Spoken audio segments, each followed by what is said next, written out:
The sardines make for a tasty meal themselves.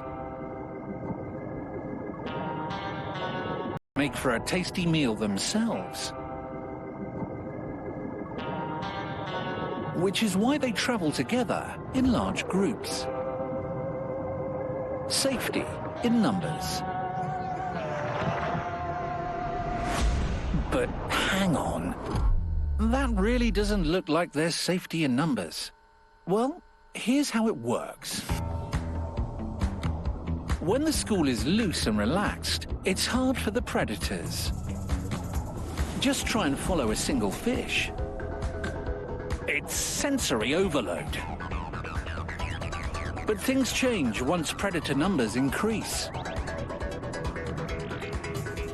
And if they can split a smaller school away from the main mass, the sensory overload starts working the other way. The fish huddle together. So many dangers from all sides. The predators just take fish after fish until... Phew! Thank goodness that's over.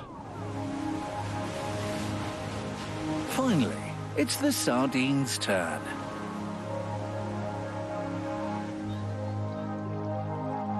Nighttime is when tiny zooplankton amass at the water's surface to feed.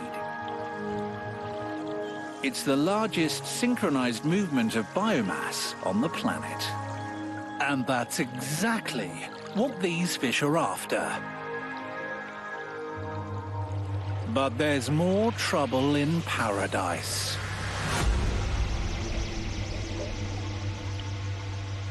Squid, Humboldt squid, ascend from the deep at night in search of food. They're decked out to kill.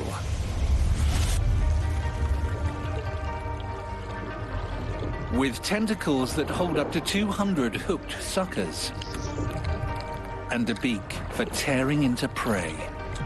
They'd eat each other, given the opportunity.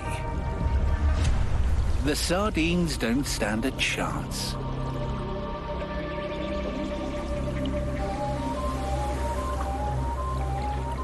Using chromatophore cells, the Humboldt squid flash to communicate. I'm going in for the kill. I'm changing direction.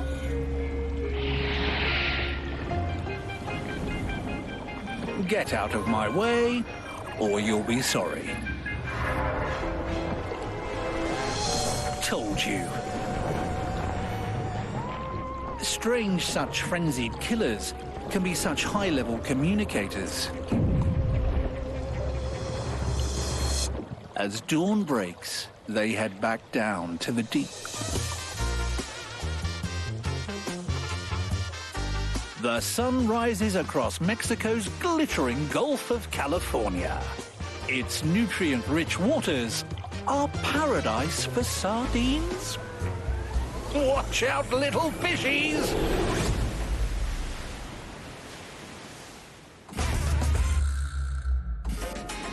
Some predators work hard to survive, and some survive on others' hard work. Meet the opportunists.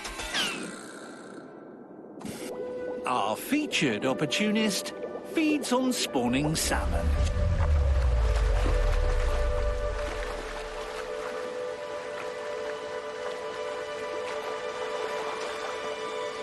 A brown bear. Your quintessential predatory scene. But weird? No. But what if, instead of a 6-pound snack, the bear was foraging for a 1-ton feast? Ah, that got your attention. And what if it wasn't from the river, but the ocean? And what if it wasn't salmon, But a whale. But how, you ask? Let's start here. In the waters around Alaska's Aleutian Islands. It's summertime, and the sun barely sets. It sets off phytoplankton blooms that feed animals. That feed bigger animals. That feed even bigger animals.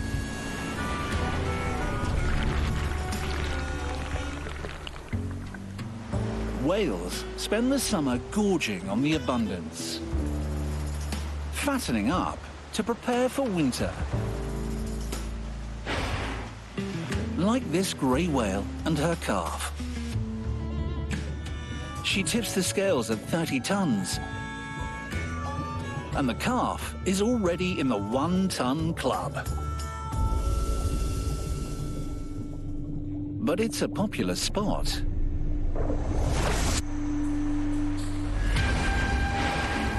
Orca.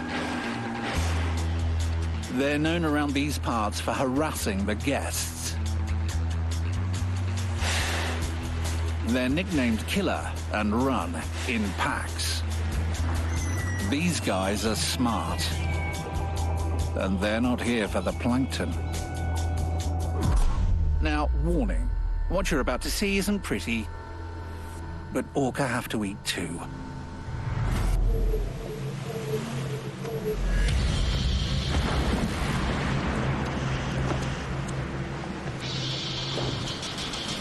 All the orca have to do is separate the young calf from its mother to drown it.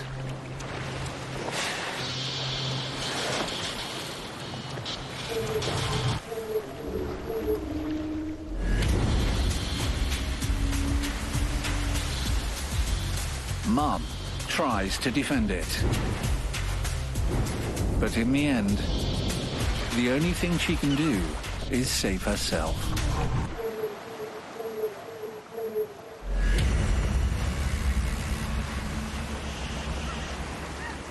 Okay, that was intense. So, here's a tiny bobtail squid covering itself in sand as a bit of a palate cleanser.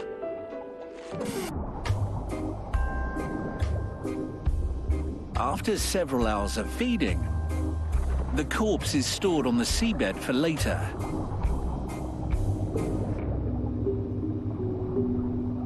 See? Smart. Except for buoyancy. Sometimes carcasses float to the surface. So now, going back to where we started. Every brown bear within a 2-mile radius can smell a potential feast.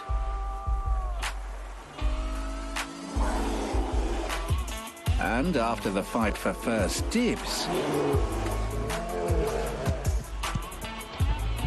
feast they do.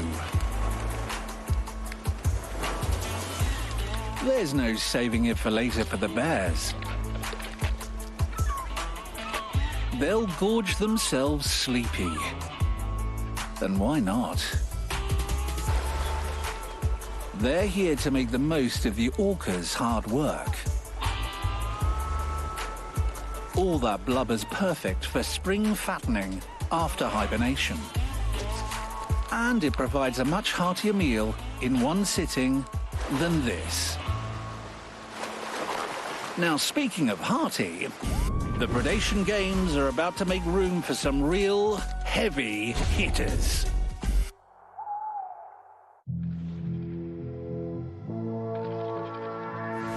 These are the women of wild, brave, bold, and bright.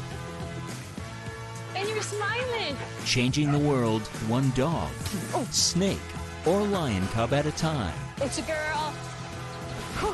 Join them on their journeys with a special lineup. Women of Wild starts May 7th at 8:30 p.m. New to National Geographic Wild.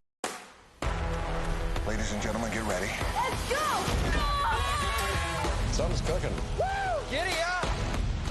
Do you trust me? Yes. Brace yourself, baby. Hang on, kid.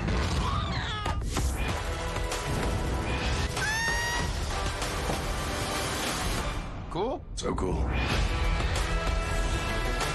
Literally goosebumps.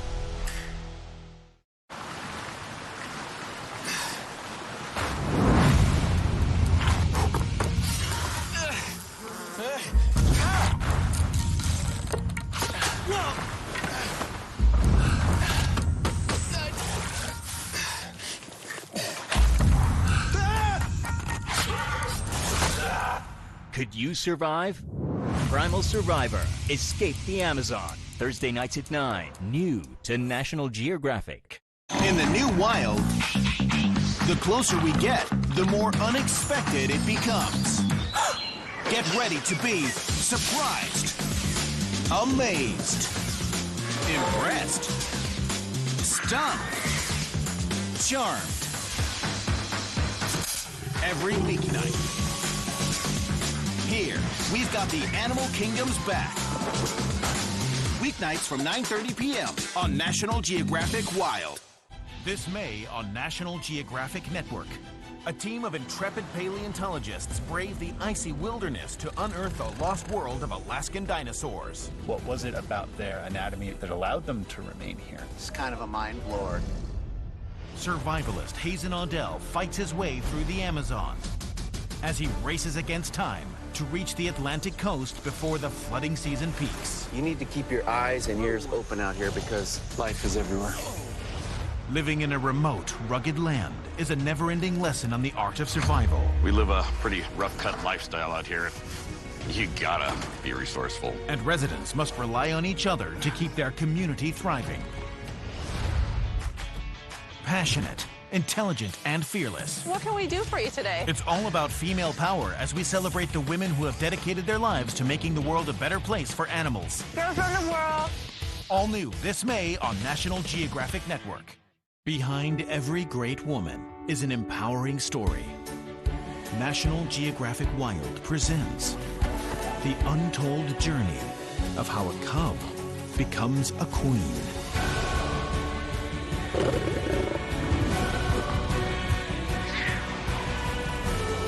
Her name is Malika, the Lion Queen, narrated by Angela Bassett. Sunday nights at 8:30, new to National Geographic Wild. Nature. Soothing. Tranquil. Peaceful. We know better than that.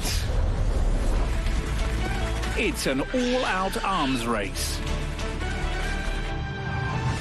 And leading the charge,